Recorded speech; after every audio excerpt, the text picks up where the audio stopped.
मंदिरांची भूमी महाराष्ट्र. देशात सर्वाधिक मंदिरं महाराष्ट्रात.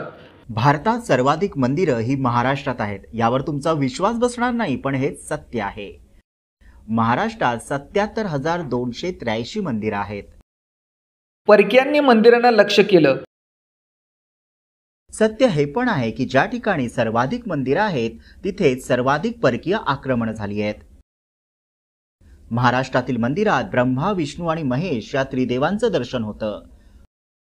वेरूळ अजिंठा लेणीतील मंदिर, त्र्यंबकेश्वर, भीमाशंकर, घृष्णेश्वर आणि परळी वैजनाथ ज्योतिर्लिंग ही महादेवाची काही प्रसिद्ध मंदिरं आहेत.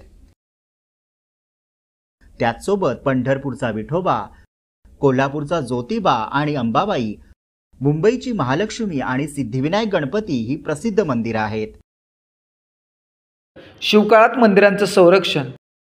मुस्लिम आक्रमणकर्त्यांनी महाराष्ट्रातील पुरातन मंदिरांना लक्ष्य केलं होतं. पण छत्रपती शिवाजी महाराजांच्या काळात मंदिरांना पुन्हा वैभव प्राप्त झालं.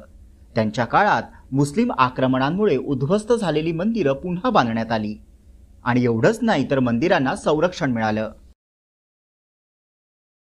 मंदिर स्थापत्य कलेचा उत्तम नमुना. महाराष्ट्रातील मंदिरं ही स्थापत्य कलेचा उत्तम नमुना आहे. काळ्या आणि राखाडी दगडाचं बांधकाम असलेली ही प्राचीन मंदिरं सर्वांचं लक्ष वेधतात. हा दगड मजबूत आहे, त्यामुळे महाराष्ट्रातील मंदिरांमध्ये शिल्पकला आणि कलाकृती कमी आढळतात.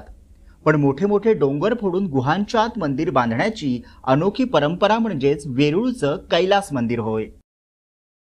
नागर, द्रविड आणि वेसारा या मंदिर बांधण्याच्या 3 मुख्य शैली आहेत. उत्तरेकडील मंदिरे नागर शैलीतील आहेत, तर द्रविड शैलीतील मंदिरं दक्षिण भारतात आढळतात. दोन्हींचं मिश्र स्वरूप वेसारा हे पश्चिम भारतात आणि इतर काही भागात दिसून येतं. मंदिर हे एक टाइम मशीन. थोडक्यात काय तर भारतीय संस्कृतीत मंदिर समाजाला जोडण्याचं काम करतात. राष्ट्राचा संबंध संस्कृतीशी असतो. संस्कृतीत कला महत्त्वाची असते. प्रत्येक युगाची ओळख त्याच्या स्थापत्य कलेतून होते आणि म्हणूनच मंदिर ही एक प्रकारची टाइम मशीन आहे, ज्यातून इतिहास समजतो. म्हणूनच मंदिरांना धर्माच्या चौकटीतून बाहेर काढून सांस्कृतिक वारसा म्हणून जपलं पाहिजे, जेणेकरून येणाऱ्या पिढ्यांना आपली संस्कृती आणि सामाजिक विचारांची ओळख होईल. मंदिरामुळे संस्कृतीचं जतन.